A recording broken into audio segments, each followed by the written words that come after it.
It was a...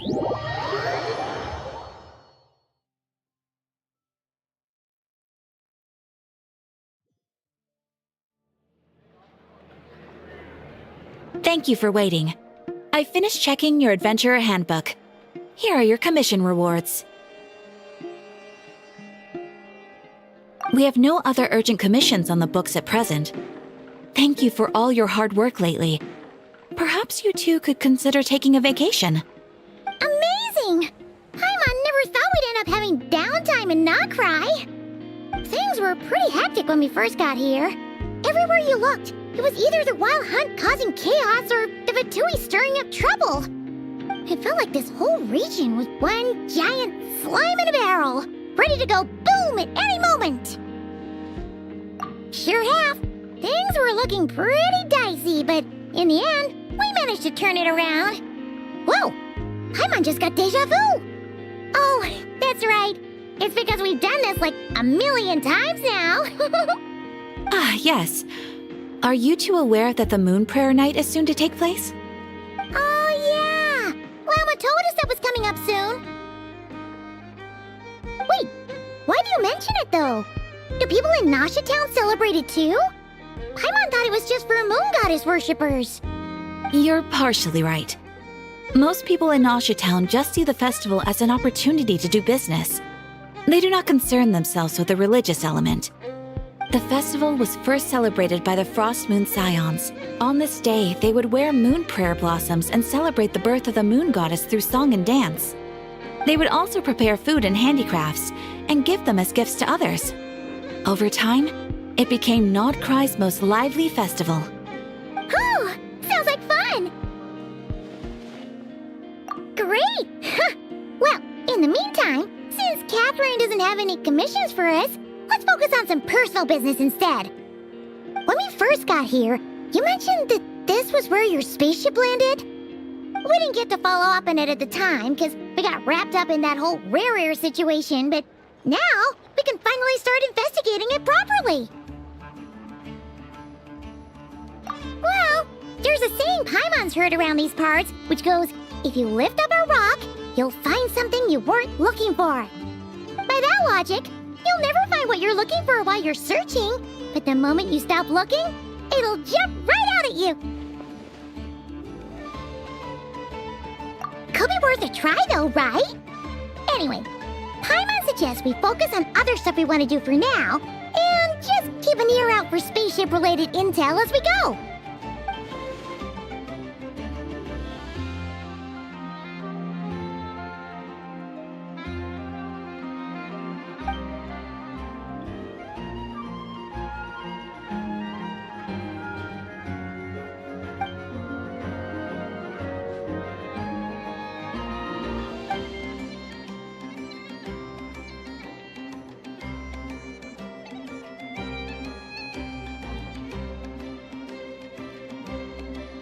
What's wrong?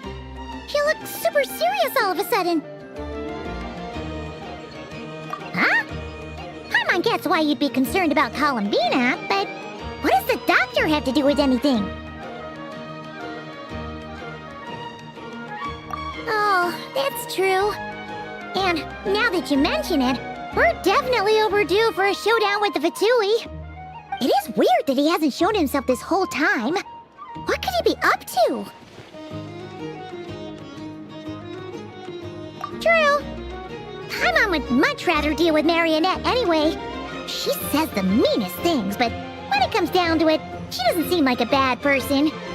Maybe it's the pressure of being a Fatus? Especially as a Harbinger. Does she feel like she's gotta act tough to keep up appearances or something?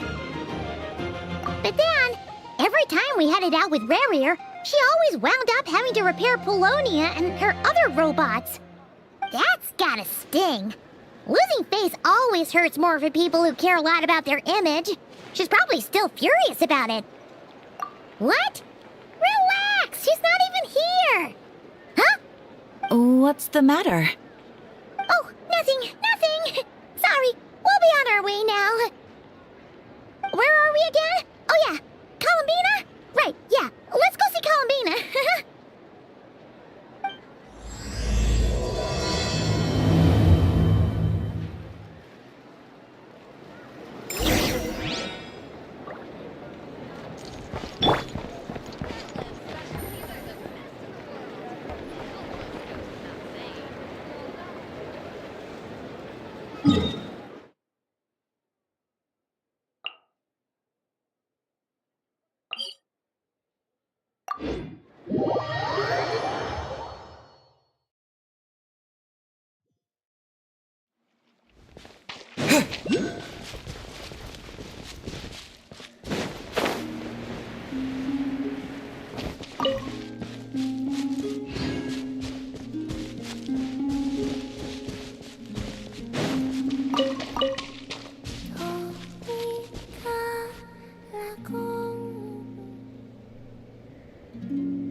Is me sitting here a rare sight? No, we just thought you'd be resting. Perhaps I would have been, were it not for the sudden arrival of some unexpected guests. Not that I consider it a disturbance. After all, you are the only ones who are free to enter. Would it not be a little unfriendly of me to lie down while we speak? I didn't realize you put so much thought into little things like that.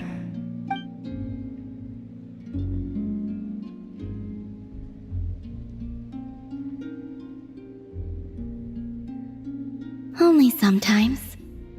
There have been moments lately where I think about you and your companions. They are warm, mysterious, and cozy memories. Very few of my past memories are anything like that. They say that travelers return home bearing bags full of souvenirs. But my luggage was empty, and I believed it would stay that way. Return home? So, you're still planning on returning to the moon? Yes. This planet continues to reject me, reminding me that I do not belong here. If I remain in Tevyat, there will come a day that I disintegrate. And I don't mean reduced to dust or turned into food for the flowers. I mean, I will cease to exist entirely. Alright then. Well, we're sure gonna miss you.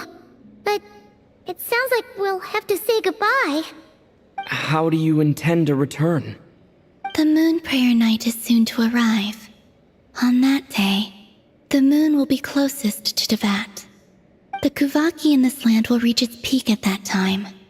I merely need to grasp the tide, and with relatively little effort. Oh, Paimon gets it! It'll work like a slingshot! You make it sound like she's gonna get blasted up to the moon. If I did that, I suspect I would crash into the false sky. I will be using a much gentler approach. But I do like the analogy. It's fun.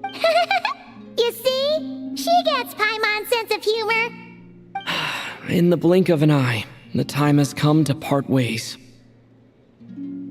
It does feel that way, doesn't it?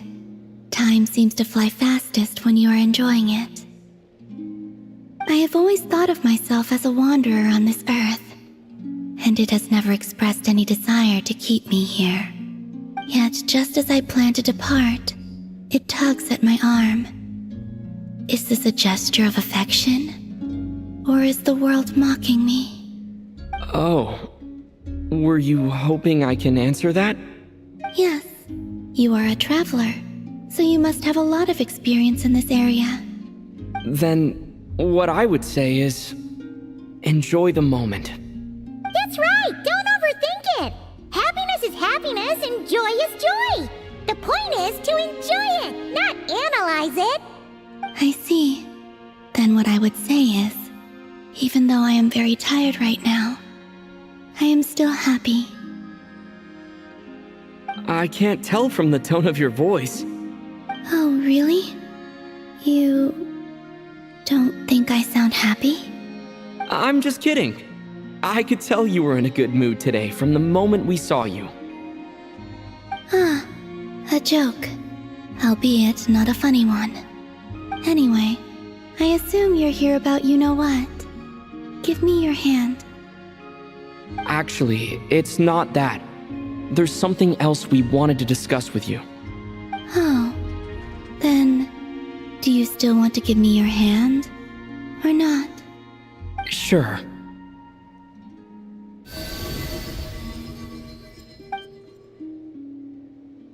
Thank you.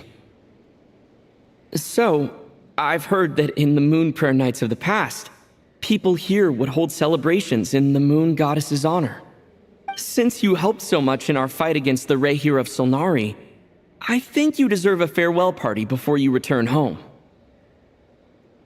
I haven't asked everyone else for their opinions on this yet, but I'd like to invite you to join the upcoming moon prayer night.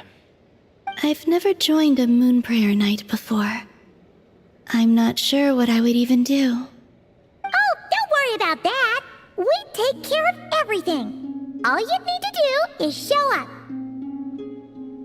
Of course, there's no need to force it if you're not feeling strong enough. It's just, this kind of felt like a golden opportunity. But they call me Kutar, and the Fatui have an arrest warrant out for me. I shouldn't appear in public right now.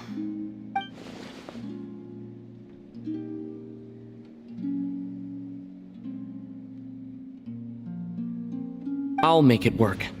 You have my word. Yeah, we got your back. Well, he does. Paimon's actually not too sure what he's planning. All right, if you're sure. I will not refuse your invitation. I suppose it wouldn't hurt to pack a few more sights from this world into my suitcase before finally learning what my homeland looks like. Oh, if you see Lauma, please tell her that my answer to the question she asked me is neither yes nor no. Rather, it is, there is no need. That was kind of cryptic, but sure. Guess it's between the two of you. We'll pass along the message. Bye for now.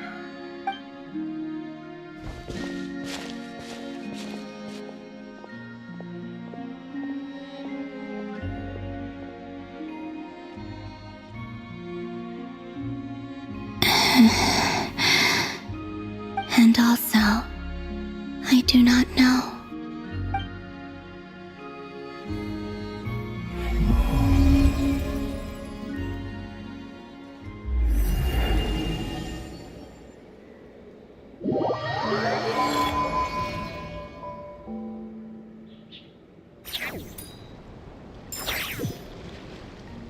Since she's agreed to join the festival, let's go see who else wants to take part.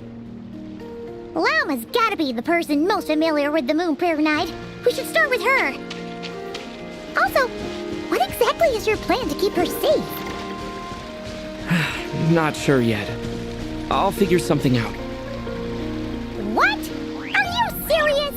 And Paimon even gave you her vote of confidence back there! When did you become so sneaky?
Take it easy.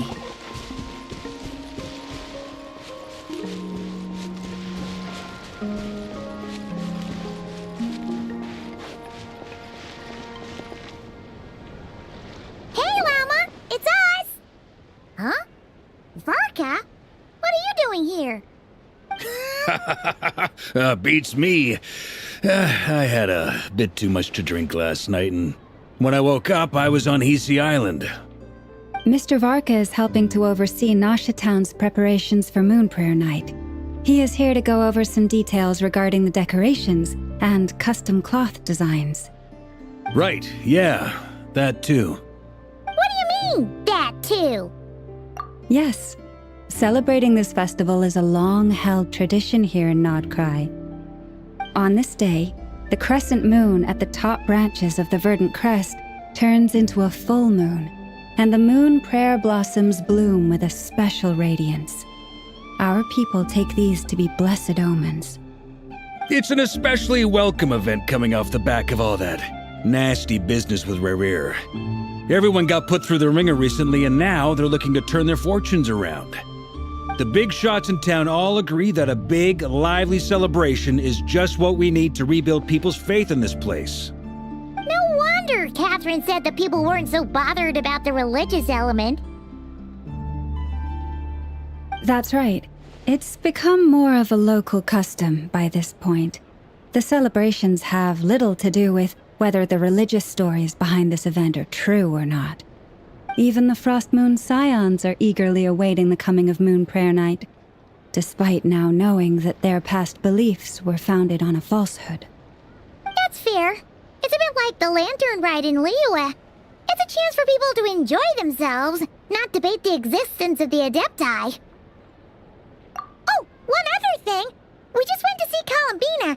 We went ahead and invited her to take part in the festival this time. Hope it's okay. Wait, so... you mean she agreed to it? Huh. That's quite a surprise. Then I suppose that she intends to return to the moon on that day. Oh, yeah! It's kind of a complicated process, but basically, it's like a slingshot.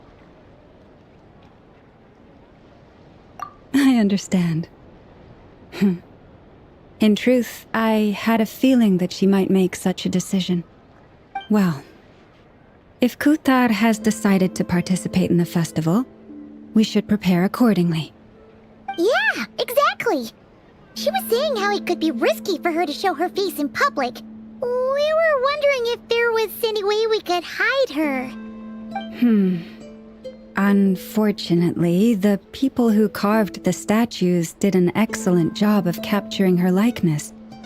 It will be very challenging to hide a goddess whose face everyone is so familiar with. Darn! We may have bitten off more than we can chew here. Nah, don't sweat the small stuff. We can handle that. Huh? Are you saying you have a plan? Not as such, no, but the most important thing with a festival is to keep the mood light and your spirits up. You can't go preparing for a festival with those long faces. You'll never convince anyone to enjoy themselves. The Mondstatter spirit is strong with this one. As it happens, I agree with Mr. Varka. Let's start by making our appreciation for Kuthar the beating heart of the festive atmosphere. And who knows? Once we get the ball rolling, perhaps everything will just fall into place. Hey! Did you catch that? Llama said the thing! Or close enough at least. I'm looking forward to the Moon Prayer Night already. We have a festival in Mondstadt called Windbloom, and you can always tell which couples are celebrating it for their first time by the smiles on their faces. Big, beaming smiles like their whole face is glowing. And I have a feeling we'll get to see that same smile on the Moon Goddess's face at this festival. Not quite the same, surely. Anyway, I'll take care of business in the city, but I'll have to leave the decor up to you and the Frost Moon Scions.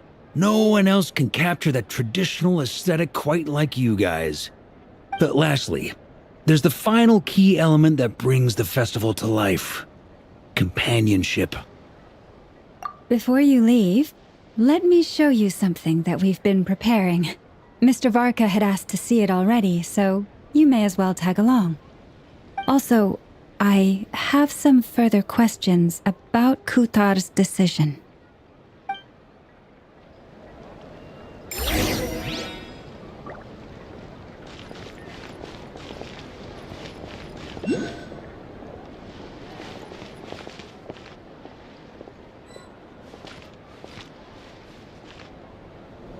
Huh! What's this? They sure look like they're having fun. I believe so. Kuhenki seem very skilled at playing drums like these, although I'm not sure where they learned it from. Maybe it's an innate talent? In their eyes, they're probably just playing with toys.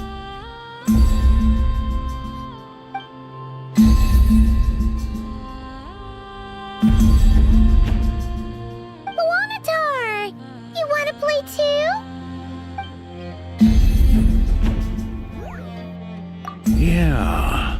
She looks more confused than anything. Maybe we can teach her next time if we get the chance.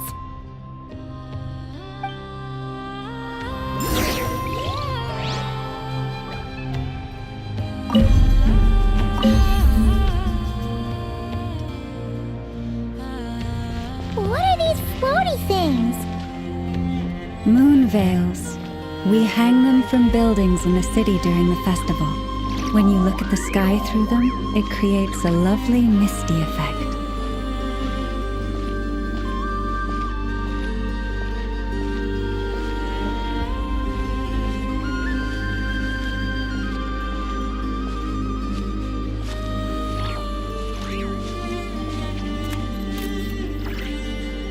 Everyone seems hard at work. They are preparing items for Moon Prayer Night. For instance, the sculpture being made over here, Mr. Varka and I were just finalizing the details of where it will be placed. Ah, there she is. I didn't know the finished article would be so large. Not to worry, though. All the necessary arrangements have been made. Just let me know once it's ready, and I'll get some people to ship it over. You have my thanks. And over here, we are preparing a very traditional confection. Oh, look at all these colors! It looks great! Can Paimon try one? Of course. I have a feeling you'll like it a lot. You bet! Sweets and treats are Paimon's favorite! If you included those in the Feast of the Moon, I bet Paimon would have joined the Frost Moon Scions by now. There will also be verdant crests like this present in Nasha Town during the festival. The timing of Moon Prayer Night is not completely set in advance. We make a rough estimate, then observe the changes in the verdant crests and moon prayer blossoms to guide us. As such, the wait itself is a fun feature of this particular festival.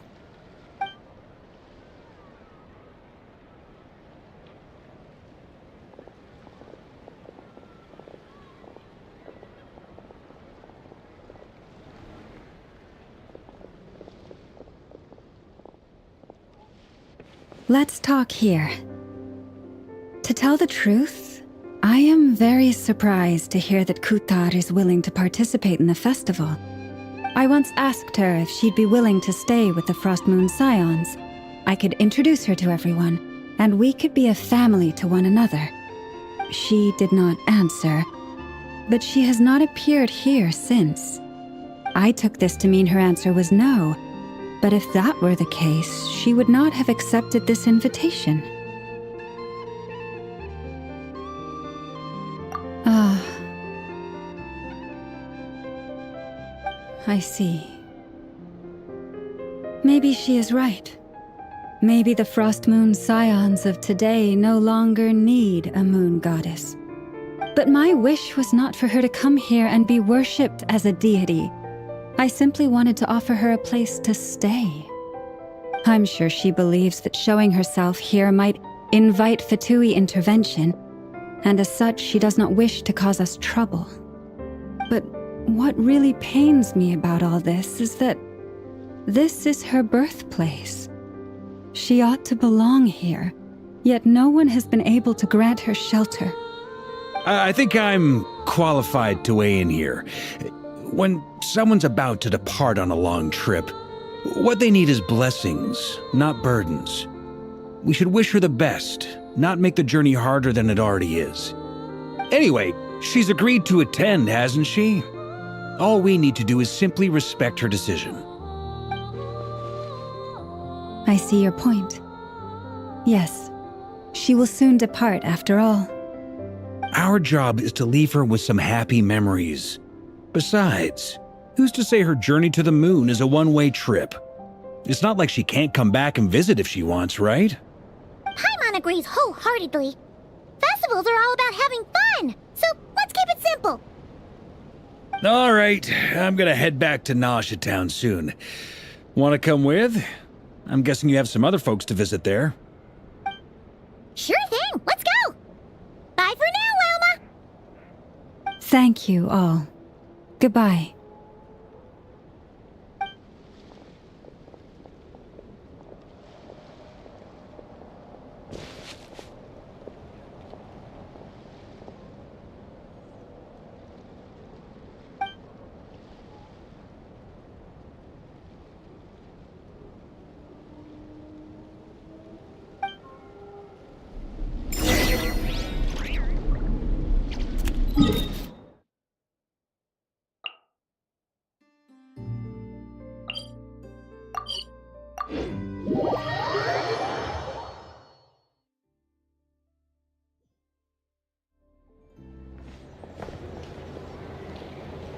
Huh? Hey, over there! It's Durin and Albedo with Flints! What could they be chatting about?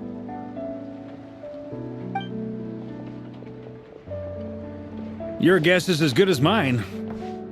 Ah, Grand Master, and the Traveler and Paimon. Hello there. It's been a while. Perfect. We have some new volunteers for our investigation. Wait, let me guess. The righteous Lightkeepers are finally ready to hunt down the Abyssal Dragon? Haha. Yes, that too. Yeah, right! Oh, wait! Why does everyone keep saying that too? Well, to be precise, the facts match, but not the causality. Wait, so I guessed right? Half right! Don't act so impressed with yourself. Maybe I can explain. We ran into Mr. Flint's north of Nosha Town.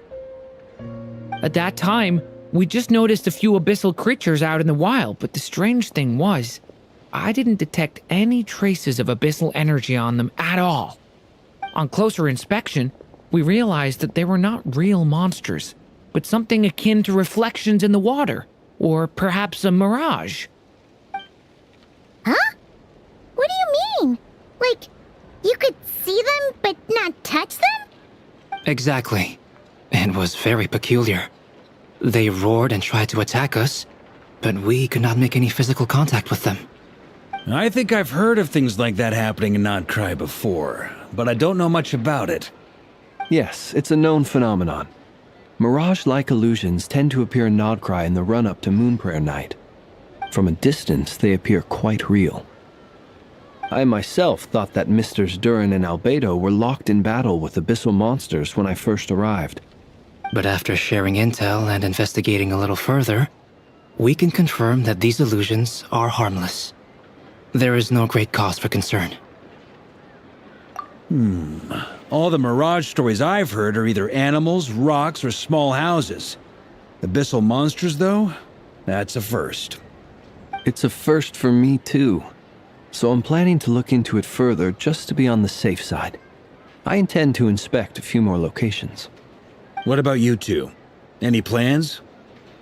Alice contacted me a few days ago. She'd like me and Durin to assist her with an experiment. But we lost contact shortly after receiving the message. I'm sure that comes as no surprise to anyone familiar with her. We don't know when the wind will blow, yet when the wind blows, we will know. That, in a nutshell, describes how Alice operates. Yeah, that tracks. Okay. Well, I suggest we investigate this Mirage business in the meantime. It's piqued my curiosity, and I'm pretty sure I know someone who will already be 10 steps ahead of us. Well said. Right? Whatever's happening in Notcry, she always seems to be the first one to know. Let's go see what she knows.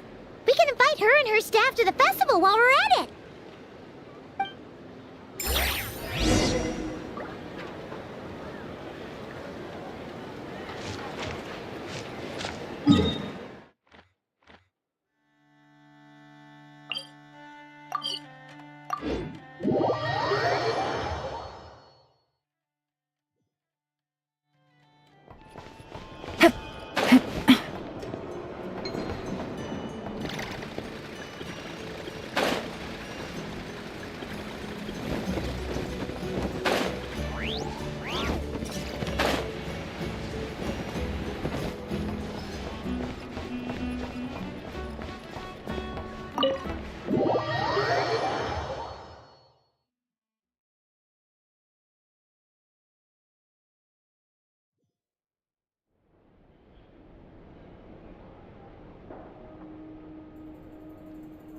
You're right, I have noticed.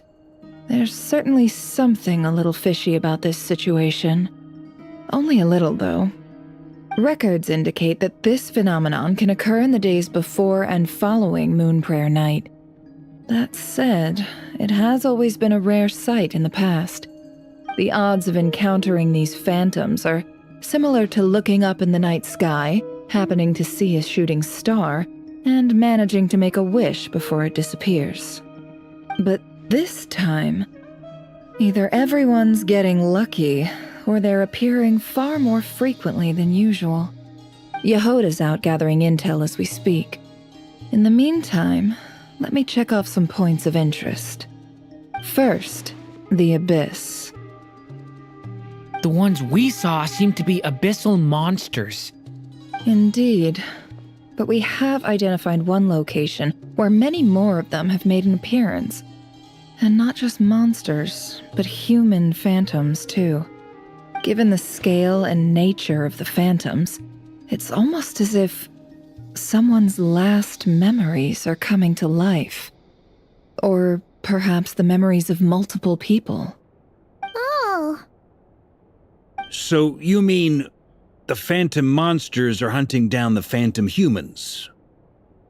Exactly. The phantoms can interact with each other, but we have no means of intervening. In addition, some of the human phantoms would seem to be from the very distant past. This is clear both from the clothing they wear and the stories they tell. They claim to be from Hyperborea, a name which I've heard from Lauma before. If this is true, it means they must be from 6,000 years ago. Did Paimon hear that right? 6,000 years? It sounds like this merits further exploration. That'd be a big help. I'll leave it with you, Albedo. My knowledge of ancient history is non-existent. I used to doze off every time the pre-Knights of Favonius era came up in class. It's quite a miracle that you were able to understand these phantoms' speech, given how long ago they lived. I suppose you're right. But I'll leave the archaeologists to ruminate over that conundrum. As an intelligence broker, my sole interest is in the value of the information I gather. Which, in this case, hopefully means earning myself some good favor with our dear Lady Moonchanter. So calculating. Whew, this intel broker logic always catches Paimon by surprise. Sounds to me like we could split the work up. I think the abyssal phenomenon is best left to Albedo, Flint's, and me. Agreed. It coincides with my duty as a lightkeeper. For my part, I'd like to understand the abyss better. Even a little knowledge would go a long way. This is certainly a rare opportunity to study the abyss. But even rarer, perhaps, is the chance to make contact with the ancients. The Curatorium will take the lead on investigating the Hyperboreans. We put in the work to learn what we know so far. It seems only fair that we get some quantity of exclusive intel. That just leaves our trusty team of 2 unassigned. Since you became an honorary knight, of course. This was part of my grand plan all along. Ha ha ha! Oh yeah, by the way, we managed to convince Columbina to come to the Moon Prayer Night celebrations. Would you and Yehoda like to join too? She agreed to that? Huh. Quite an achievement. Never underestimate the traveler, I guess. I'd be happy to join. No point shutting myself inside when the streets are all decked out. I doubt any clients will be visiting during the festival in any case. And Yehoda loves a party, so I'm sure she'll jump at the opportunity. No. No. No. No. No. No. No. No. No. No. Way to contradict me in front of... Wait. No, that's not what I have bad news, boss. So many people. All right, everyone inside, quick.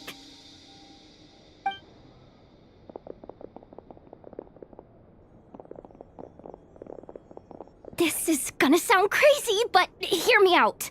I saw one of those phantoms at Star Sand Shoal, and it was some sort of flying ship! Like a spaceship? That's gotta be the one you came to Tevyat in! You said you saw the same thing through the moon marrow, right? Huh? You already know about it? Ugh, I thought I was gonna blow people's minds. Turns out I'm the last to find out. Wait, back up. You came here in a spaceship? Now my mind is blown! What's it like on the inside? Was it like flying through space? I want to know everything! Yep, exactly. Huge discovery. You're the best. Second best intel broker in the world. After your boss, of course. Wow. Really? Well, I don't know if I'm all that, but... I guess that decides where we're heading next. Come on, don't look at me like that. I know the spaceship doesn't have anything to do with me, but you don't want to leave me as the only one twiddling my thumbs, do you? Please? Fair enough. You can tag along. In that case, let's meet back here to discuss our findings once we're done. I wish everyone a productive investigation. You too.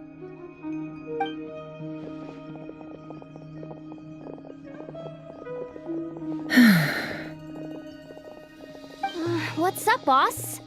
Aren't we gonna head out? Tell me, Yehoda, when did the curatorium start giving out intel for free? Oh, sorry, boss.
Yehoda was right on the money. This Phantom really is your spaceship. But that's so weird. Why would it show up here? Is it some kind of projection?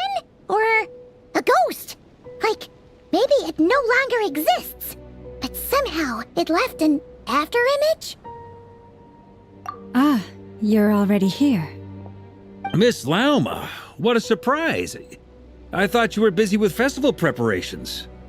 I was, until one of our people informed me that a strange sight had appeared at Starsand Shoal. No one's ever seen something quite like this before. I thought I should see it for myself. Same here. Oh, so we heard that these things appear around the festival period. Any idea why that is? Unfortunately not. We have very limited information about them, since they can't be interacted with. And no human phantoms have ever made an appearance before now. The most we've been able to deduce is that these sightings appear to be connected to the increase in Kuvaki energy around this time. Yeah, seems like that's all we can do. This is all so confusing. Allow me to lend you a hand.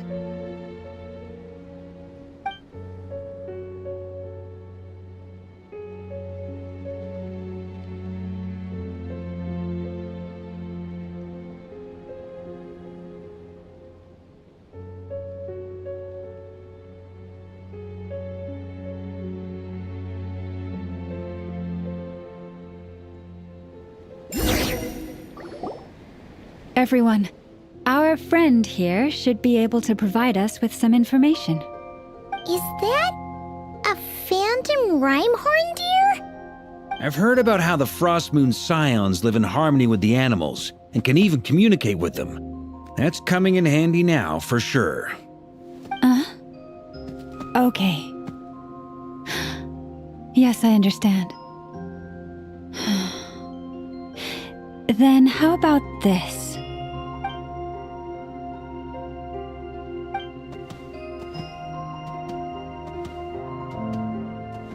Oh, it's leaving. It appears to share our curiosity about this giant spaceship, so I asked it if it wouldn't mind investigating along with some friends. In return, I told it about some nearby spots where the wild fruit grows abundantly. We may live in a different era from these phantoms, but I trust that the terrain, climate, and ecology here are more resistant to the effects of time than some things are. Let's give them a moment and hope for the best.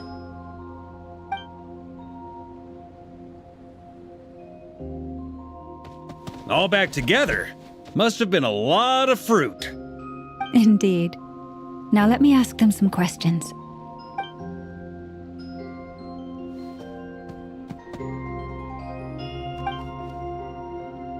It did find a lot of wild fruit, enough for them to feast for a long while.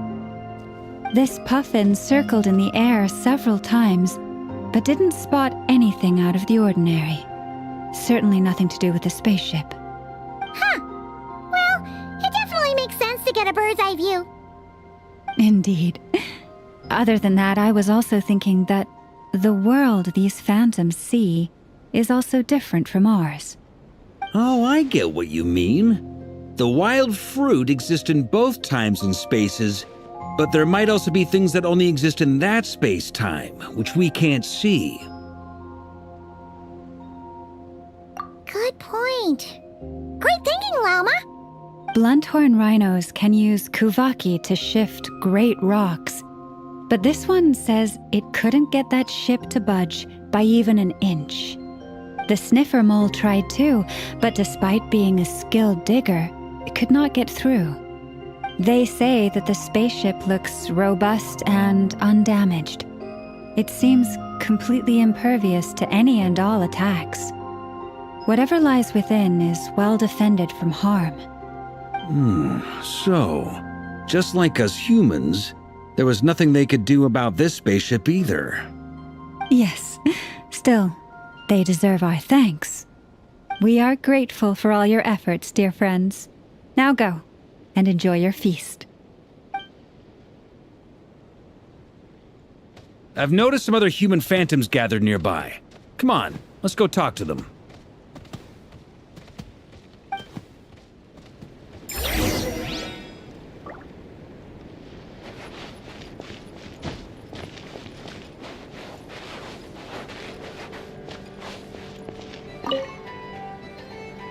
What is this thing?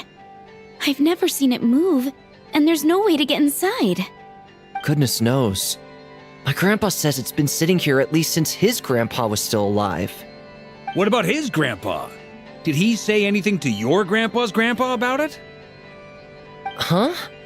I don't know. In all likelihood, it was here back then too. Hard to imagine something this huge could move.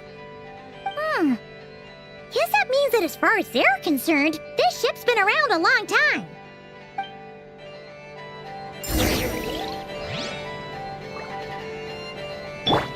No, my sword!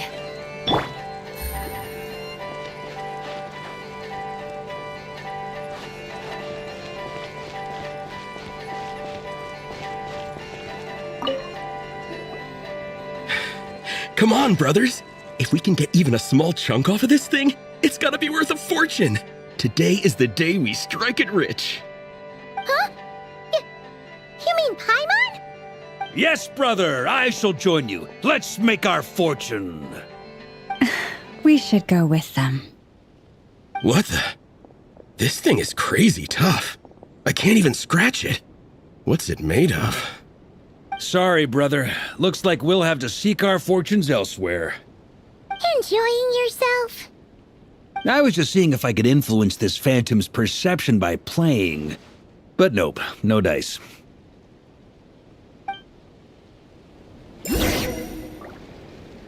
I'm sure we're all starting to build up an idea of what's going on here now that we've spoken to some of the people.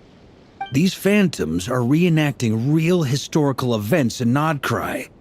It's almost like we're in some kind of interactive stage play. We can talk to the actors, but the plot is fixed and we can't influence it. It makes sense. History is set in stone. The objective facts of the past cannot be changed. Paimon totally thought you were just goofing around earlier. But actually, you were doing some serious investigating. Of course I was. Anyway, at this point, I think we're forced to conclude that although the Phantom spaceship is right there in front of us, we aren't going to learn much about it from these people.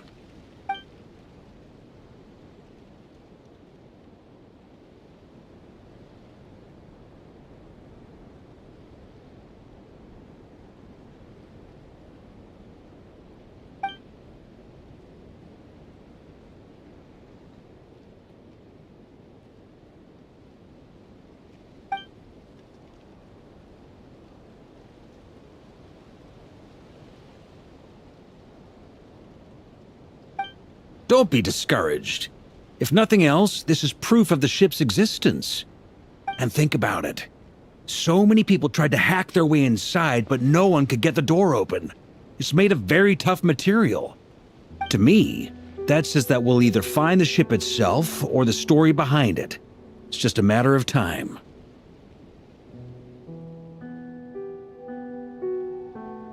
Huh. Every now and then, when Varka gets serious, he actually does seem like Grandmaster material for once. I wonder how the others are doing. Let's head back for now. Sounds good. Also, drinks are on me if Team Knights of Favonius is the first to finish. Wait, we have a team name now? Am I in Team Knights of Favonius as well? You're very welcome to join. We've even got a cathedral ready for you. Isn't that technically blasphemy? You wouldn't dare make a joke like that if Barbados was in earshot. Nah, I'm sure Barbados doesn't mind a little harmless blasphemy once in a while.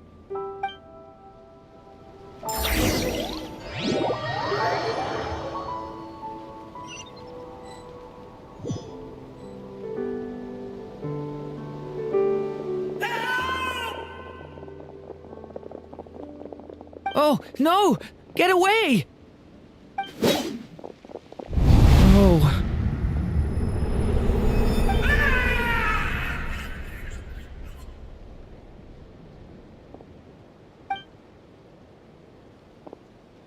I know it's hard to stomach, Mr. Duran. But as I'm sure you've noticed, there is nothing we can do to intervene in that which unfolds before us.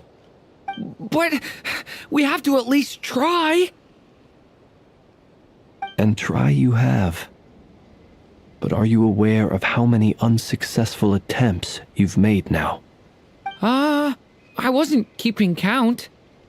I'm afraid this is the 39th failure so far. Or the 5th if we're only counting this particular victim. There are no indications that these phantoms may be altered in any way. You seem to have calmed down a little. I'll make us a fire. You should rest and have some water. Feeling any better now, Mr. Duran? May I ask a few questions? Be my guest.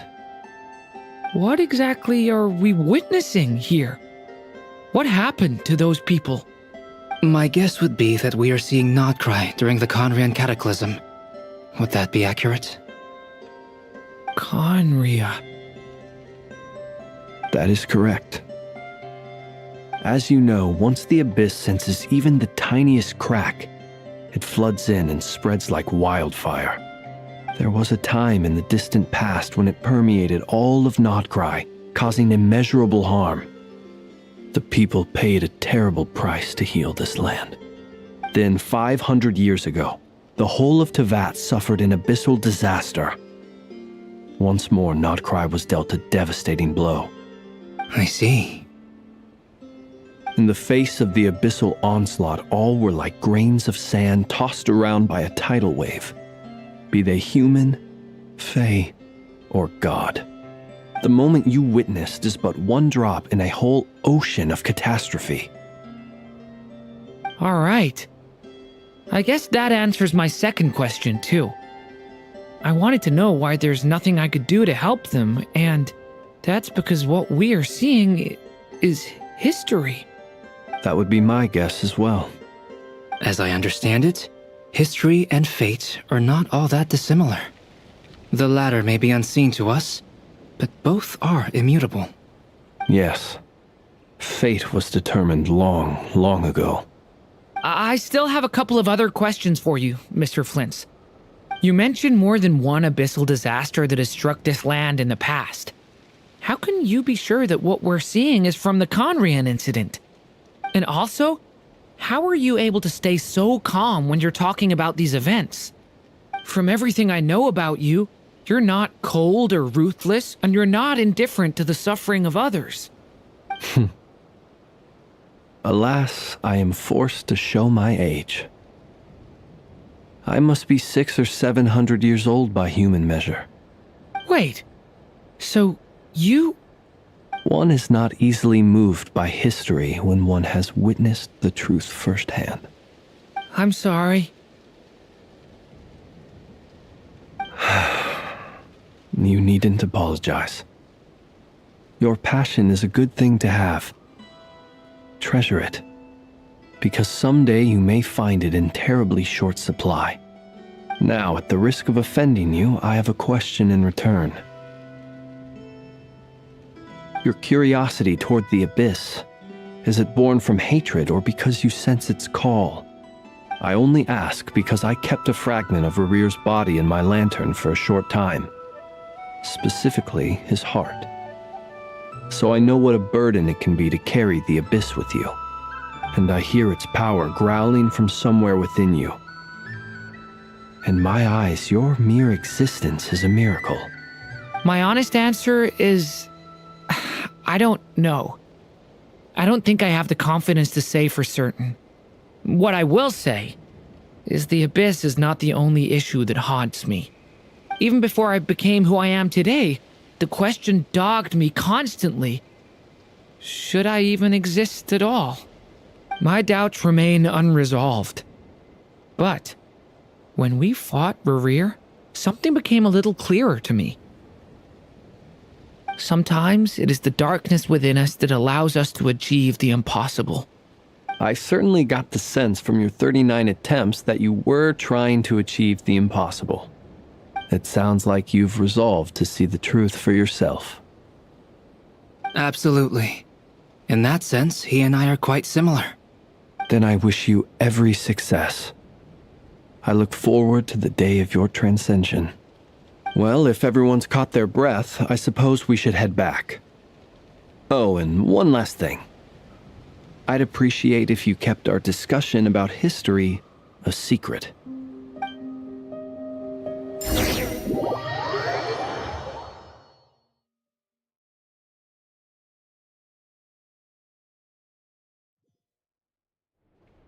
Incredibly, our separate investigations led us all to the same conclusion.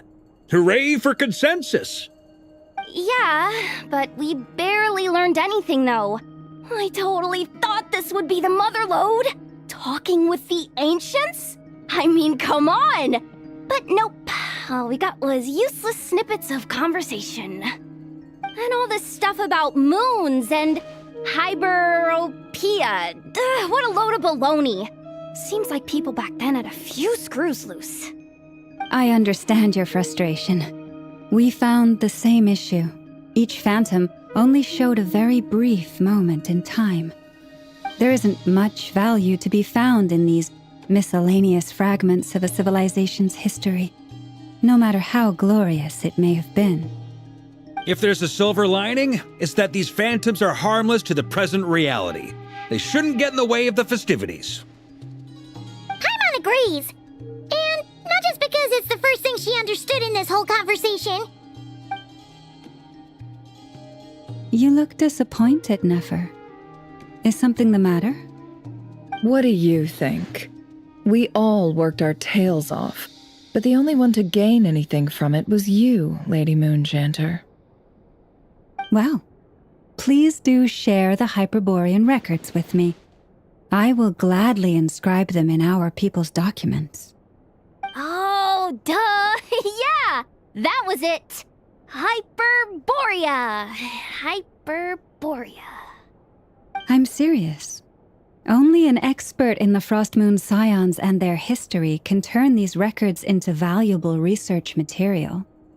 The alternative is to let them gather dust on the Curatorium's storage shelves until the pages turn yellow. Nefer, you're wise enough to know that cooperating and sharing the profits is the best course of action here. Well, that goes without saying. Sure, let's do that. Huh? But didn't you say we aren't supposed to give out intel for free? Sorry. Shutting up. Now is not a good time to push Nefer's buttons. Anyway, back to Moon Prayer Night. I'm thinking that we should prepare something a little special, aside from the usual decorations and so on. You mean a parting gift? Can't go wrong with food.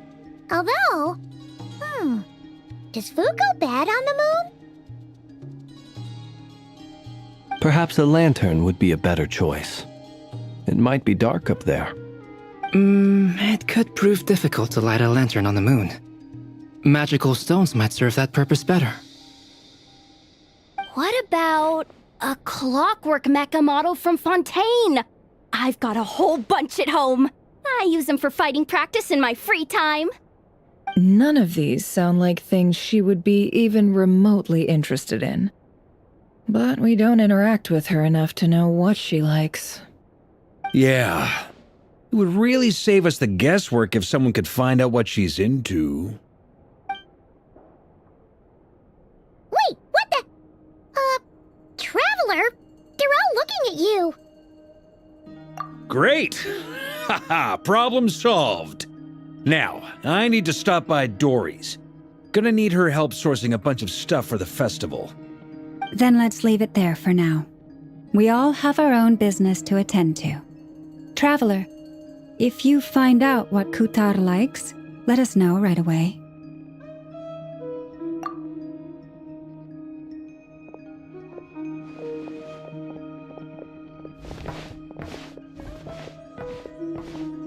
Is something the matter?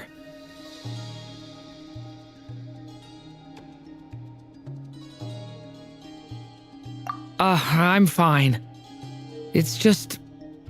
I'm still feeling a little rattled after witnessing the horrors of the Abyss. But it's okay. This is something I have to work through. I'll be all right. Thanks for your concern.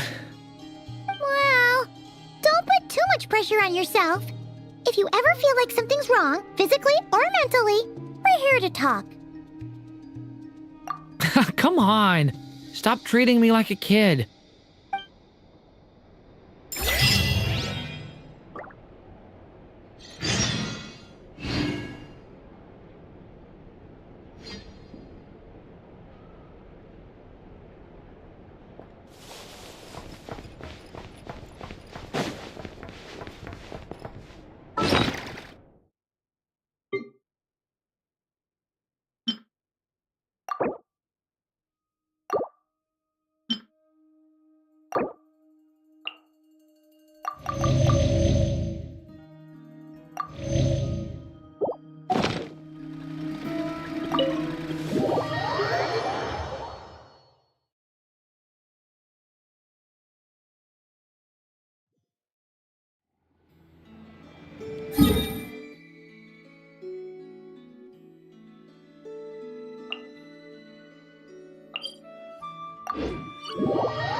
Where did they all go?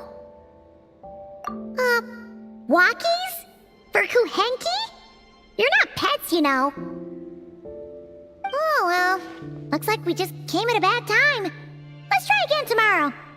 There's still a few days until Moon Prayer Night, so we're in no rush. Besides, she needs time to rest anyway.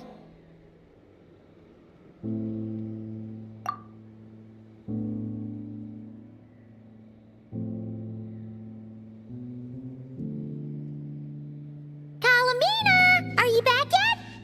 Oh, how strange. Looks like she still isn't here. Right? It's not like her to spend so much time outside. Especially since she's worried about attracting unwanted attention. What about Luonatar? Luonatar, you there? Hey! Do you know where Kalambina went? Sorry, didn't understand. But if you know where she is, could you take us to her? Yeah, that's even stranger. What about him? Oh, that's not good news. They change color when Kalambina gets weaker, right? And they look super pale right now. Good idea. She might know what's happening.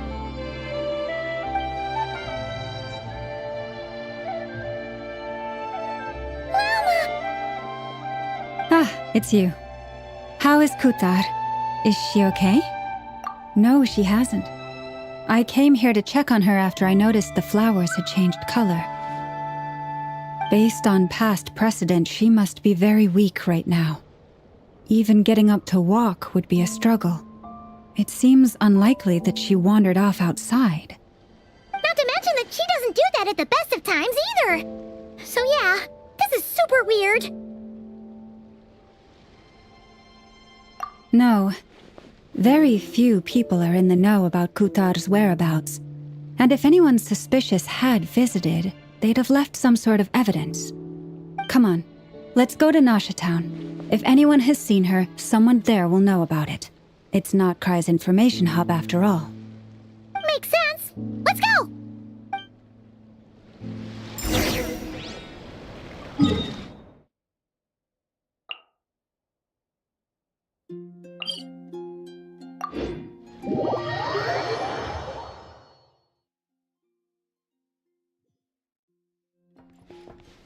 Take it easy.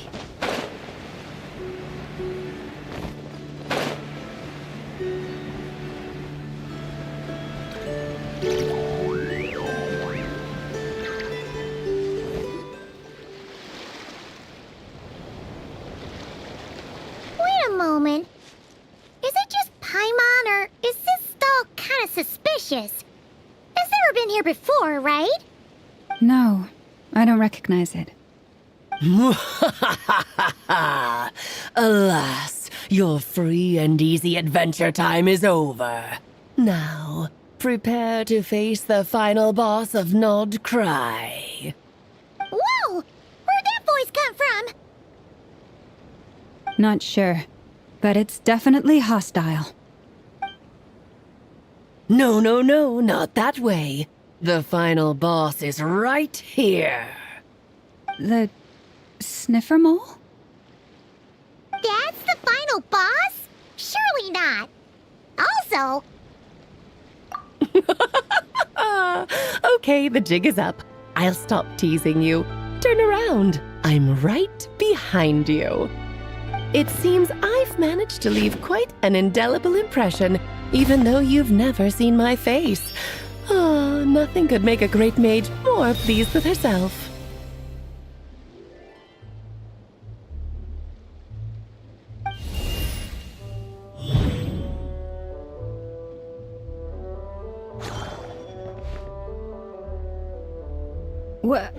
What is going on?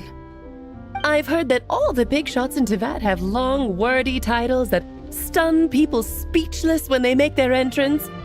Unfortunately, none of them are affiliated with the Hexen Circle, and we ourselves keep a very low profile. The notorious name-dropping doesn't quite work for us. Still, I, for one, think I'm really quite amazing.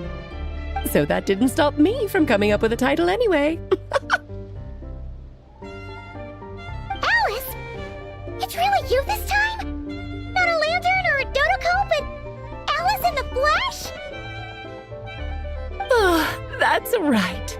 So, what do you think? How does it feel to finally meet me? You look like... Oh, that's the first thing you thought. A little surprising, but that actually makes me very happy.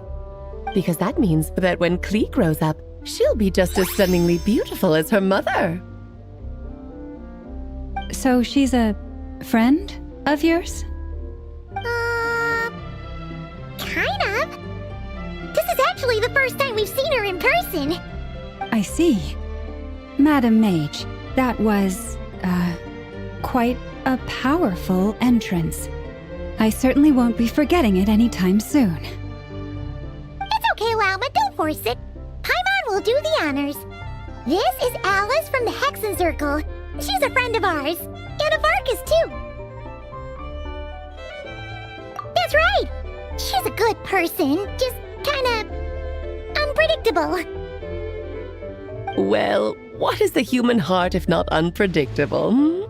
If we could not do as we please, how would we differ from machines?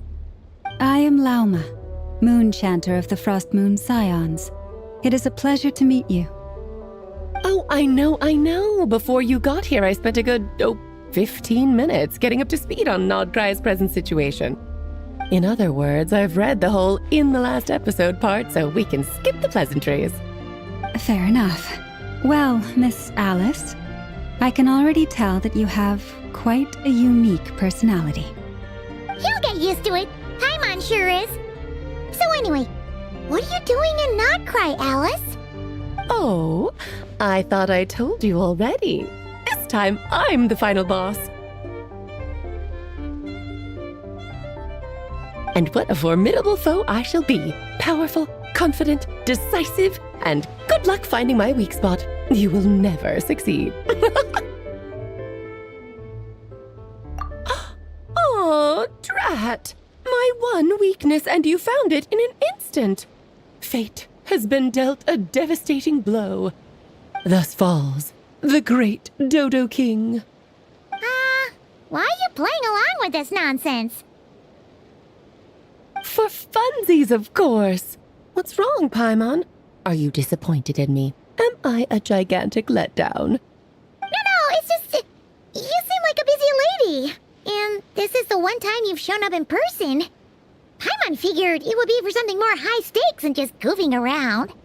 You're quite right. I'm here in Nodcry because something big happened. Something big enough it caught the attention of the Hexen Circle. It concerns the 3 moons, Tevyat's borders, and of course, the moon goddess you are currently searching for. Kind of. Why don't we discuss this over a pot of tea? My main reason for coming on this trip to Tevyat was, of course, to have some fun. But I do technically have a job to do as well, namely, maintaining the stability of Tevyat's borders. I'll skip over the complicated parts, but to sum it up, abyssal energies are all that lie beyond Tevyat's border. We'd find ourselves in a real pickle if they ever made it through. And the phantoms you've been seeing are a sign that the border has been disturbed. No wonder they tend to show up around Moon Prayer Night. Is it because the real moon is now so close to us that its power can cross the border? In part, but only a negligible amount passes through. Just enough to influence the verdant crests and so on. And as you've noticed, there has been an unprecedented number of phantoms appearing this year. The influence of the moon beyond the border cannot explain this. No, there is another far greater factor at play. The trilunar syzygy. A trilunar syzygy? Eons ago, before the heavenly principles came to Tevyat, it was the then 3 moon goddesses who controlled the laws of this world. That's exactly it. The three goddesses split these powers amongst themselves, promising never to consolidate them into one singular body. This was meant to keep the world stable. But, fast forwarding to the present, the eternal moon's marrow is with you, while the iridescent moon's marrow, which should never have appeared in this world, has been retrieved. Add that to the presence of a moon goddess in the flesh and... the power of all three moons is gathered here in Notcry. There hasn't been an event like this since the War of Funerary Flame. And it's having a noticeable effect on Teyvat's borders. Because I wish to give my darling daughter a peaceful, sunny environment to grow up in. Is that a good enough reason? Kinda sounds like you're dodging the question, but it does make sense. Well, that's one reason anyway, and the most important one. The others are a little complicated to explain. For instance, cleaning up after dearest Miss R. Albedo could tell you more about that if you're curious, but right now, I have a more important question to ask you. Why are you collecting the moon marrows? I see. Nicole told me about that legend once. Nicole? You mean Meet Anne? Oh, so you remember. Yes, of course. That was a story about fate, her area of expertise. But back to the story of our dear moon goddess. I'm afraid her intended method of returning to the moon is unlikely to work anymore. What does that mean? She may be missing, but she hasn't gone anywhere. She has disappeared.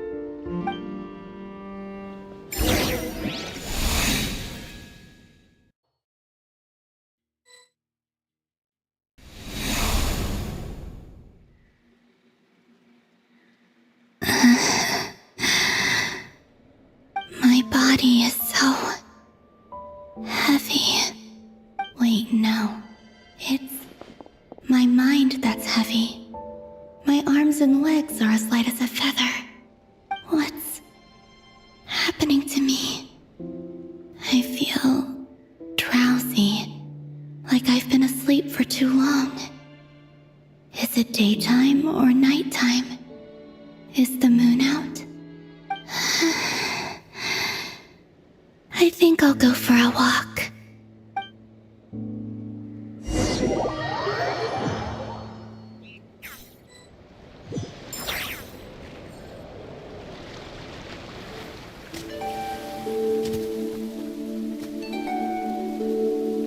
Are you out for a walk too?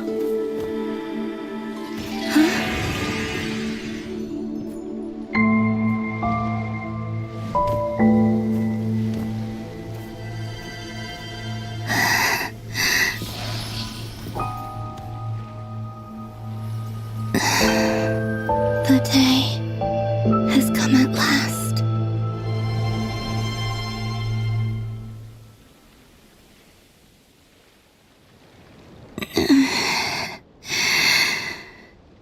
Have I grown so weak that I can't even sustain my physical form? But Moon Prayer Night is nearly here. I was so close to returning home. Death is near.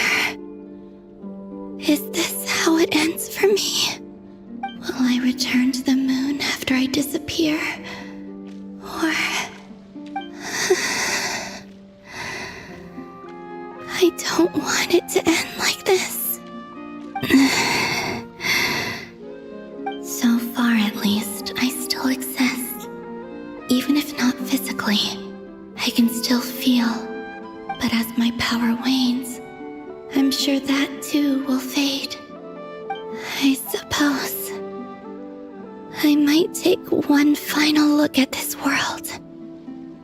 The world where I was born.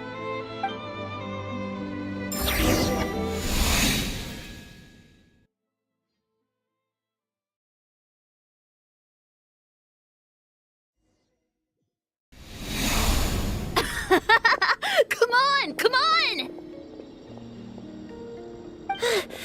Wait for me! Frost Moon Enclave.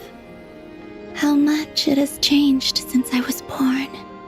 These decorations, they're so heavy.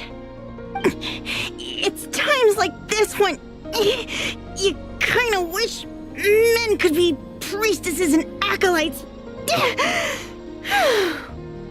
How fascinating. I've never had the chance to be privy to people's private lives in this way. In the past, people would get so solemn and serious the moment I showed my face, like they were frozen stiff. Karina, Lametti, it's time to eat. Coming! I want to watch them a little longer.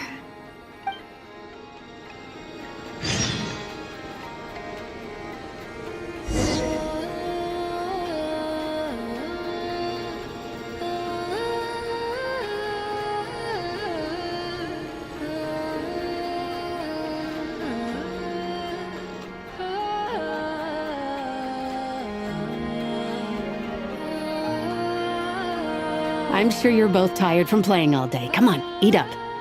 A plain, humble meal. That has always been the way of the Frost Moon Scions. Huh? How come Lametti got a midsummer berry dessert? I always get Lockaberry. I don't mind sharing. You can have a bite of mine if I get to have a bite of yours. They're sharing food?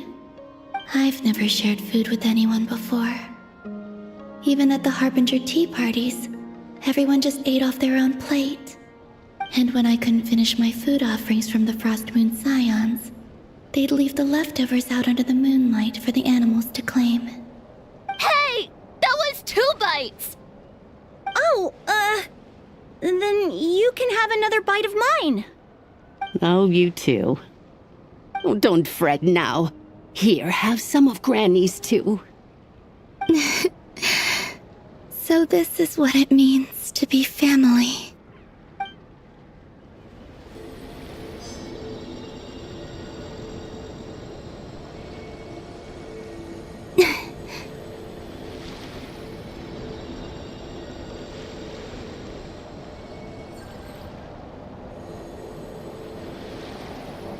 So just fill these balloons with air, right?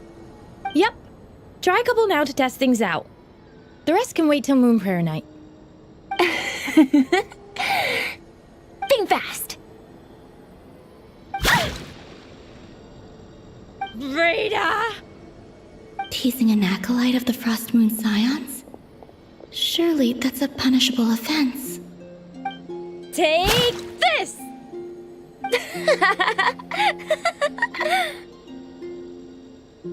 Huh? Alright, enough horsing around. Lady Lauma gave us a task. We should get back to it. The task is just to check that the balloons don't leak, right? Doesn't matter if we fill them with air or water. Yeah. Okay, you got me there. And you got me there. But still, we can't use all the balloons before the festival even starts. We won't use all of them. And as long as Lady Lauma's trusted acolyte doesn't snitch, this can stay as a little secret between friends. A couple more can't do any harm, right? Oh, you menace. Then, think fast! Is pumping a balloon full of water really so much fun?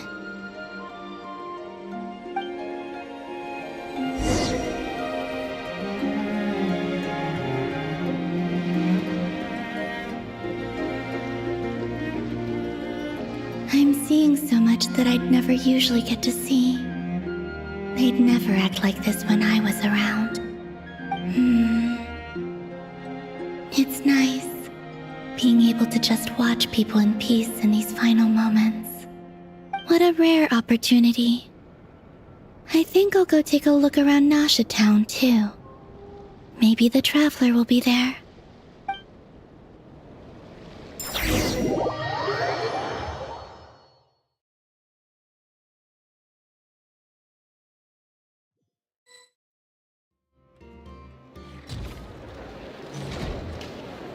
After the War of Funerary Flame, the moon goddesses were no longer recognized by Tevyat. They lost the whole foundation for their existence. That's why the moon goddess's strength is fading. She cannot withstand the world's rejection of her.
To be more pedantic about it, the moon goddesses did something to offend the heavenly principles, and that's why they were ousted.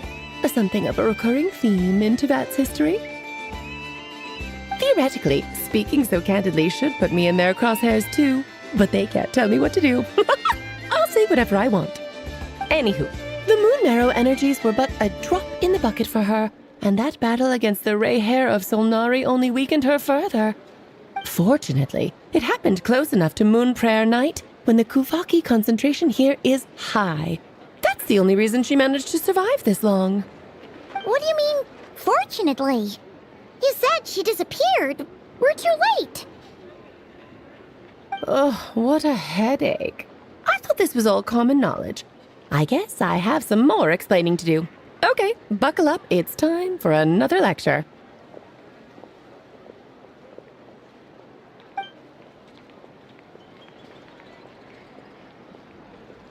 Now, I said earlier that the moon goddesses lost the foundation for their existence.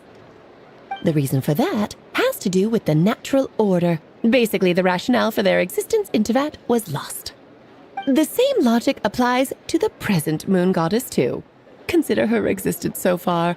Her comrades in the Fatui called her Damselette. And she was worshipped as Kutar by the Frost Moon Scions. But these connections have now been severed, whether by her hand or yours. So, the rationale that once sustained her existence is now gone. Wait, we did that to her? Oh, well, strictly speaking, yes. But let's not start pointing fingers, shall we? I'll only end up as the big bad villain, and that's not the kind of final boss I want to be. Of course I do. I'm only the greatest mage in the whole entire world. Now, if you wish to find your moon goddess, there are two problems we need to solve. Firstly, we'll need to strengthen the connection between her and Tevyat, at least enough to sustain her until Moon Prayer Night. Strengthen her connection? But does that mean I'll have to rally all the Frost Moon faithful behind this? I'm afraid a bygone faith and a former home won't be of any help to her now. Do you know her name? Her name? Yes. Names are very important things. A name is a fundamental concept that anchors one's entire existence. Then your first job is to find it. As a moon goddess, I'm sure she must have a name she identifies with. Neither Columbina nor Kutar is her true name, and she's never really accepted either of them. So, finding out her real name is enough to sustain her existence? Yes, I know it sounds like a small step, but every journey begins that way. So for now, that's all we need to focus on. The second problem is with her plan to use the moon marrows to return to the moon. Unfortunately, piercing through the false sky will take an enormous amount of power. Given her current condition, she won't be able to provide anywhere near enough power, even if she recovers her physical form. But no need to fret. Nicole's the expert in this field. and I'm sure she'll figure something out. Wait, Mage N is going to help us out too? That means we've got 2 Hexacircle mages on the case. This is turning into a pretty big deal. Actually, this is more of a side quest for me. Like you said, I'm a busy lady, so I can't stay for too long. I'll have to return to Tevyat's border soon. That's the upside you get for looking out for my little Klee. Hopefully that will incentivize you to carry on keeping her company in the future. Anyway, jokes aside, you'd better get moving. It will take quite a miracle for the moon goddess's consciousness to hold out till moon prayer night. Oh, I suppose I might as well tell you where Nicole is before I leave. Off you go now. Time to meet your new friend. Oh, yes, and a little suggestion. Don't forget to mind your heads. What? I wonder how Durin's doing. I should really go see him before I head back. You really are super busy. I most certainly am. There's so many children I have to keep tabs on just in Mondstadt. Durin, Albedo, Venti, Varka.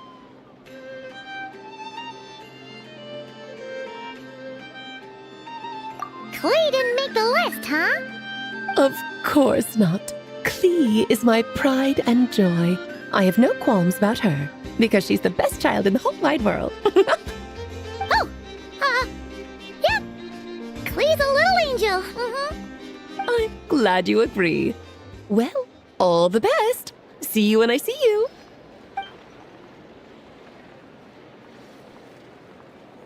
She left in a hurry. Yeah, she didn't pack up her stall. Should we handle it for her? I must say, I'm now very curious about her daughter. Klee, wasn't it? What's she like? That's a long story. Come on, we'll fill you in as we go.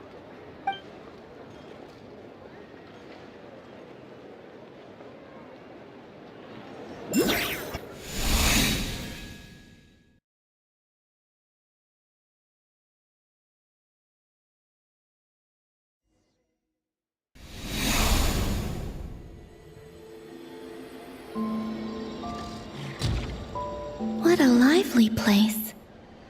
I've never experienced Nasha Town like this before. Hey, you old geezer! Your hammer's rusted through!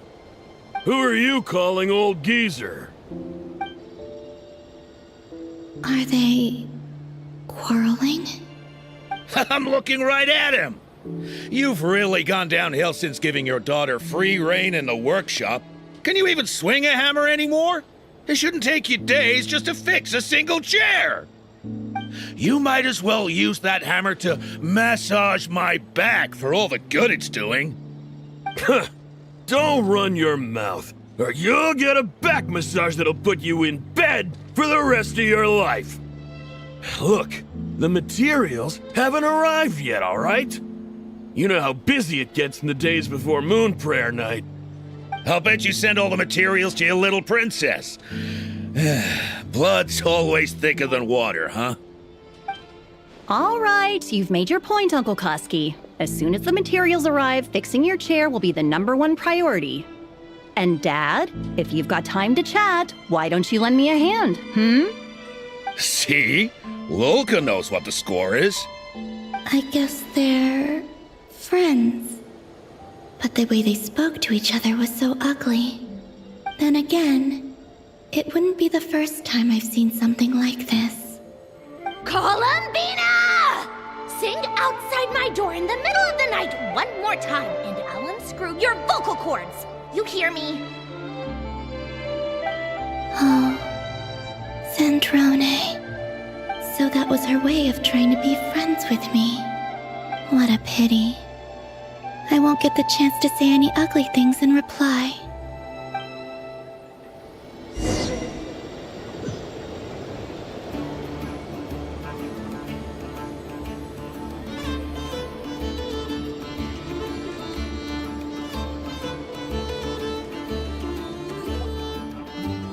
Hey, Have you decided what to give her for Moon Prayer Night?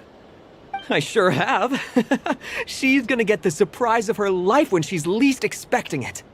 Then I'll whip out the ring and pop the question. The surprise of her life. What a fun turn of phrase. Cool, I get the picture. You can spare me the gushy details. Ooh, looks like we have a customer. Hello there, ma'am. Would you like some Moon Prayer Night candy? Huh? Is he talking to me? Can he see me? Here you go.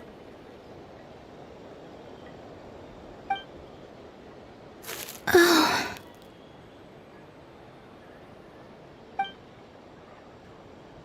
Come back anytime. Right. Now, where were we? I don't know why, but I still held out hope.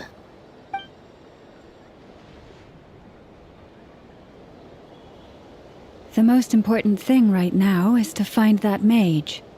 This name thing seems super important too, but where do we even start looking? I'd better go pay the Fatui a visit.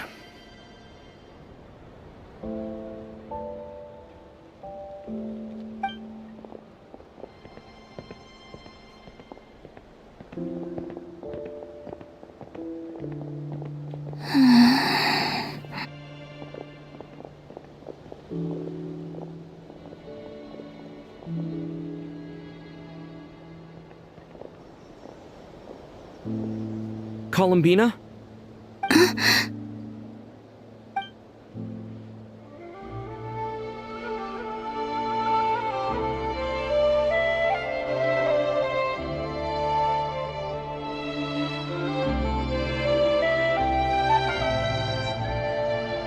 Traveler?